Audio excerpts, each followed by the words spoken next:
ಅದು ವಿದ್ಯಾರ್ಥಿಗಳು, ಪೋಷಕರು, ಎಲ್ಲ ಊರಿನ ಎಲ್ಲ ಗ್ರಾಮಸ್ಥರಿಂದ ಮಾತ್ರ ಸಾಧ್ಯ ಆಗೋದು. ನಾಳೆ ಯಾರೇ ಬಂದು ಈ ಶಾಲೆ ಬಂದ್ ಮಾಡಿ ನಾವು ಆ ಶಾಲೆ ಕಳಿಸ್ತೀವಿ ಅಂದ್ರೆ ಏನ್ ಹೇಳ್ಬೇಕು, ಏನ್ ಹೇಳ್ತೀರಿ? ಯಾದಗಿರಿ ತಾಲೂಕಿನ ಅರಿಕೆರಾ ಕೆಪಿಎಸ್ ಶಾಲೆಗೆ ಸುತ್ತಮುತ್ತಲಿನ ಗ್ರಾಮಗಳ ಸರ್ಕಾರಿ ಪ್ರಾಥಮಿಕ ಶಾಲೆಗಳನ್ನು ವಿಲೀನ ಮಾಡುತ್ತಿರುವ ಸರ್ಕಾರದ ಕ್ರಮವನ್ನು ಖಂಡಿಸಿ ಎಐಡಿಎಸ್ಒ ವಿದ್ಯಾರ್ಥಿ ಸಂಘಟನೆ ನೇತೃತ್ವದಲ್ಲಿ ಗ್ರಾಮಸ್ಥರು ಹಾಗೂ ವಿದ್ಯಾರ್ಥಿಗಳು ಅರಿಕೆರಾ ಗ್ರಾಮದ ಬಸ್ ನಿಲ್ದಾಣದ ಮುಂದೆ ಪ್ರತಿಭಟನೆ ಮಾಡಿದರು.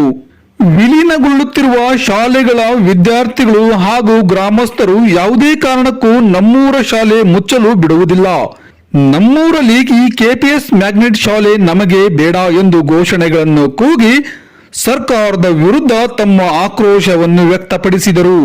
ಎಐಡಿಎಸ್ಒ ರಾಜ್ಯ ಉಪಾಧ್ಯಕ್ಷರಾದ ಹಣಮಂತ್ ಎಸ್ಎಚ್ ಅವರು ಮಾತನಾಡುತ್ತಾ, ಅಕ್ಟೋಬರ್ 15ರ ಸರ್ಕಾರದ ಆದೇಶದ ಪ್ರಕಾರ ಕೆಪಿಎಸ್ ಶಾಲೆಗಳ ವ್ಯವಸ್ಥೆಯು ಹೊರಗುತ್ತಿಗೆಯಿಂದ ನಡೆಯಬೇಕು, ತಮ್ಮ ಆದಾಯವನ್ನು ತಾವೇ ಸೃಷ್ಟಿ ಮಾಡಿಕೊಳ್ಳಬೇಕು ಎಂದಿದೆ. ಮಂಡ್ಯದಲ್ಲಿರುವ ಕೆಪಿಎಸ್ ಶಾಲೆಗೆ ಬರುವ ಮಕ್ಕಳು ತಿಂಗಳಿಗೆ 3,800 ರೂಪಾಯಿ ಕೊಟ್ಟು ಬಸ್ಗಳಲ್ಲಿ ಶಾಲೆಗೆ ಬರಬೇಕು. ಅರಿಕೆರಾ ಶಾಲೆನಲ್ಲೂ ಇದೇ ಪರಿಸ್ಥಿತಿ ಆಗಲಿದೆ. ಹೀಗಾಗಿ ಸರ್ಕಾರಿ ಶಾಲೆ ನಮ್ಮ ಹಕ್ಕು, ಸರ್ಕಾರ ಅವುಗಳನ್ನು ಮುಚ್ಚಲು ಪೋಷಕರು ಒಪ್ಪಿಗೆ ಕೊಡದಂತೆ ಜನ ಹೋರಾಟಗಳನ್ನು ಬೆಳೆಸಬೇಕು ಎಂದು ಈ ಸಂದರ್ಭದಲ್ಲಿ ಕರೆ ನೀಡಿದರು. ಅದು ಇರೋದು ಒಬ್ಬರಿಂದಾನೆ, ಅದು ವಿದ್ಯಾರ್ಥಿಗಳು, ಪೋಷಕರು, ಎಲ್ಲ ಊರಿನ ಎಲ್ಲ ಗ್ರಾಮಸ್ಥರಿಂದ ಮಾತ್ರ ಸಾಧ್ಯ ಆಗೋದು. ನಾಳೆ ಯಾರೇ ಬಂದು ಈ ಶಾಲೆ ಬಂದ್ ಮಾಡಿ ನಾವು ಆ ಶಾಲೆ ಕಳಿಸ್ತೀವಿ ಅಂದ್ರೆ ಏನ್ ಹೇಳ್ಬೇಕು, ಏನ್ ಹೇಳ್ತೀರಿ? ಊರಿನ ಪೋಷಕರಾದ ಶರಣಪ್ಪ, ರಾಘವೇಂದ್ರ ಸೇರಿದಂತೆ ಹಲವಾರು ಜನ ಈ ಸಂದರ್ಭದಲ್ಲಿ ಮಾತನಾಡಿ, ಸರ್ಕಾರ ಈ ಯೋಜನೆ ಜಾರಿ ತಂದು ನಮ್ಮ ಹಳ್ಳಿಯ ಸುತ್ತಮುತ್ತಲಿರುವ ಶಾಲೆಗಳನ್ನು ಮುಚ್ಚಲಿದ್ದಾರೆ. ಊರಿಗೆ ಮಕ್ಕಳನ್ನು ಕರೆತರಲು ಬಸ್ ಬಿಡುತ್ತೇವೆಂದು ಸರ್ಕಾರ ಹೇಳುತ್ತದೆ, ಆದರೆ ಅದಕ್ಕೆ ನಮ್ಮಿಂದಲೇ ಹಣ ತೆಗೆದುಕೊಳ್ಳುತ್ತಾರೆ. ನಮ್ಮ ಊರಿನಲ್ಲಿ ಈಗಾಗಲೇ ಇರುವ ಪ್ರಾಥಮಿಕ ಹಾಗೂ ಪ್ರೌಢಶಾಲೆಗಳಲ್ಲಿ ಸುಸಜ್ಜಿತ ಕೊಠಡಿ, ಶೌಚಾಲಯ, ಆಟದ ಮೈದಾನ, ಖಾಯಂ ಶಿಕ್ಷಕರ ಕೊರತೆ, ಹೀಗೆ ಅನೇಕ ಮೂಲಭೂತ ಸೌಲಭ್ಯಗಳ ಕೊರತೆ ಇದೆ.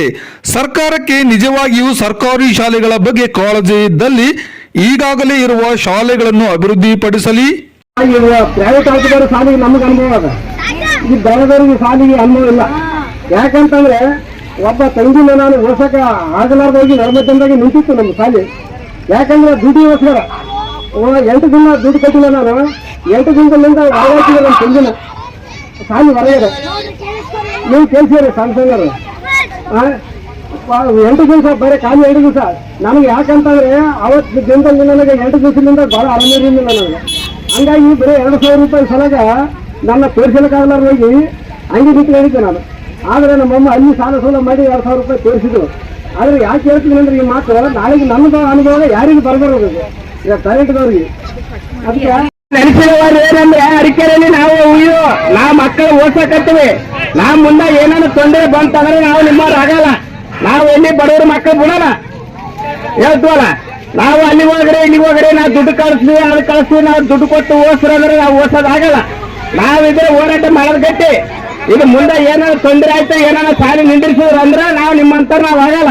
ಇದು ಮುಂದೆ ಹೋರಾಟ ಹೆಚ್ಚಿಗೆ ಆಗ್ತದ. ಈ ಮಕ್ಕಳು ಹಿಡ್ಕೊಂಡು ಹೋಗಿ ಏನಾದ್ರು ಮಾಡ್ಬೋದು. ನಾವು ಎಲ್ಲಿದ್ರು ಯಾವತ್ತಿರ್ಲಿ ಬಡವರು ಮಕ್ಕಳು ಎಲ್ಲಿ ಓದ್ಸಕ್ಕಾಗಲ್ಲ. ರೊಕ್ಕ ಕೊಟ್ಟು ಕೇಸಿ ದುಡ್ಡು ಕೊಟ್ಟು ನಾವು ಎಲ್ಲಿ ಓದಿಸ್ಬೇಕು, ಅಲ್ಲಿ ಓದಿಸ್ರಿ ಇಲ್ಲಿ ಓದಿಸ್ರಿ ಅಂದ್ರೆ ಮಕ್ಕಳಕ್ಕಾಗಲ್ಲ. ನಾವೇನಂದ್ರೆ ಇವತ್ತ ಸರ್ಕಾರಿ ಶಾಲೆ ಅಂದಿಲಾಸಿ ಬಂದಲ್ಲ, ಇವತ್ತಿನವರೆಗೆ ಬಂದಿಲ್ಲ. 2010, 20 ವರ್ಷ ಲಕ್ಷ ಇದು ಶಾಲೆ ಬಂದದ. ಈ ಶಾಲೆ ನಾವು ಎಂದು ಬಿಡಲ್ಲ. ಈ ಮಕ್ಕಳು ಎಂಟು ದಿನ ಇದೇ ಶಾಲೆನೇ ಓದಬೇಕು. ನಾವಿದೆ ಅಂದ್ರೆ ಮತ್ತೆ ಆ ಶಾಲೆ ಕಳಿಸು ಈ ಶಾಲೆ ಕಳಿಸಿದ್ರೆ ಬಿಡಲ್ಲ. ಈ ಅರಿಕೆರೆ ಗ್ರಾಮದಲ್ಲಿ ಒಟ್ಟೆ ಒಂದಿನ ಒಟ್ಟೆ ಶಾಲೆ ಬಿಡಲ್ಲ, ಬಂದ್ ಮಾಡಲ್ಲ. ಕಲಿಬೇಕು. ಯಾವುದೇ ಪಾಲಿಟಿಕ್ಸ್ ನಮ್ಗೆ ಬೇಕಾಗಿಲ್ಲ, ಬೇಕೇ ಬೇಕು. ಸ್ವಲ್ಪ ಕಲಿಬೇಕು. ಯಾವುದೇ ಬರಲಿ ಪಾಲಿಟಿಕ್ಸ್ ನಮ್ಗೆ ನಾಟ್ ಇನ್ಫಾರ್ಮೇಶನ್ ಒಟ್ಟು ನಮ್ಗೆ ಬೇಕಾಗಿಲ್ಲ. ಪಾಲಿಟಿಕ್ಸ್ ಅಂತ ಬೇಕಾಗಿಲ್ಲ, ಬೇಕೇ ಬೇಕು. ಸರ್ಕಾರ ಶಾಲೆ ಬೇಕು. ಸರ್ಕಾರಿ ಶಾಲೆಗಳನ್ನು ನುಂಗುವ ಈ ಕೆಪಿಎಸ್ ನಮಗೆ ಬೇಡ, ಈ ಯೋಜನೆಯನ್ನು ಕೈ ಬಿಡಬೇಕು. ಇದ್ದಲ್ಲಿ ಗ್ರಾಮಸ್ಥರೆಲ್ಲ ಬೃಹತ್ ಪ್ರತಿಭಟನೆಗೆ ಸಜ್ಜಾಗುತ್ತೇವೆ ಎಂದು ಈ ಸಂದರ್ಭದಲ್ಲಿ ಎಚ್ಚರಿಕೆ ನೀಡಿದರು. ಈ ಸಭೆಯ ಅಧ್ಯಕ್ಷತೆಯನ್ನು ಜಿಲ್ಲಾ ಸಂಚಾಲಕಿ ಶಿಲ್ಪಾ ಬಿಕೆ ವಹಿಸಿದರು. ಪ್ರತಿಭಟನೆಯಲ್ಲಿ ಎಐಕೆಕೆಎಂಎಸ್ ಸಂಘಟನೆಯ ಜಿಲ್ಲಾ ಸಮಿತಿ ಸದಸ್ಯರಾದ ರಾಜು, ಅನೇಕ ಪೋಷಕರು ಹಾಗೂ ವಿದ್ಯಾರ್ಥಿಗಳು ಸೇರಿದಂತೆ 500ಕ್ಕೂ ಹೆಚ್ಚು ಜನ ಈ ಪ್ರತಿಭಟನೆಯಲ್ಲಿ ಉಪಸ್ಥಿತರಿದ್ದರು.